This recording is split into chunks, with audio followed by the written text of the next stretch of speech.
para sa lagay ng ating panahon ngayong umaga po ng October 18, 2024 na kung saan sa ngayon ay mayroon pong dalawang sama ng panahon na nasa labas po ng ating area of responsibility at tinawag po ang mga ito na Invest 93 at 94W. Ang dalawang sama ng panahon na ito ay po ngayon nakapaloob sa Intertropical Convergence Zone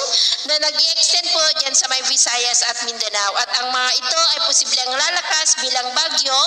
between 3 to 5 days at posibleng maging malakas na bagyo ang isa dyan at kung papasok sa ating area of responsibility ay tatawagin po sa local name na bagyong Christine at maging handa lamang po tayo dahil may pinapakita ang ilang mga weather models na posibleng tatawid ang isa dyan dito sa ating kalupaan pero posible pa po na magbago ang forecast na ito kaya patuloy lamang po nating babantayan ang development yan lalo na at nasa malayo pa at ito nga ang pinapakita ng forecast model natin pong ginagamit hanggang po sa susunod na 2 linggo.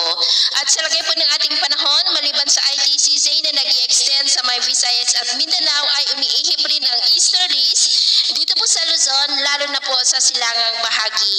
Ngayong madaling araw ay generally fair weather sa malaking bahagi ng ating bansa pero may chance pa rin ng mga isolated rain sa ilang bahagi po ng Quezon, Bicol, Marinduque, Romblon, Masbate, Catarman, Northern Cebu, Catbalogan,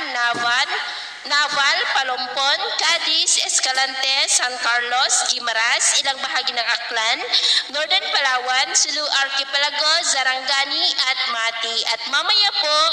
ay sisikat ang araw sa malaking bahagi ng ating bansa maliban lamang sa mga tsansa ng maulap na kalangitan with isolated rain sa ilang bahagi po ng Quezon, Camarines Norte, Calapan, Aklan, southern part ng Palawan, Sulu Archipelago at Mati. At mamayang hapon may mga isolated rains pa rin sa ilang bahagi ng Sulu Archipelago, Zamboanga Peninsula, Northern Mindanao, Caraga, Sorsogon, Davao Region, Panay Island, Negros, Cebu, Bohol, Leyte, Samar, Mimaropa, Bicol Region, ilang bahagi po ng Calabarzon, Metro Manila, Zambales, Nueva Ecija, La Union, Benguet at ilang bahagi ng Quirino. Kaya mag-ingat pa rin po tayo sa mga banta pa rin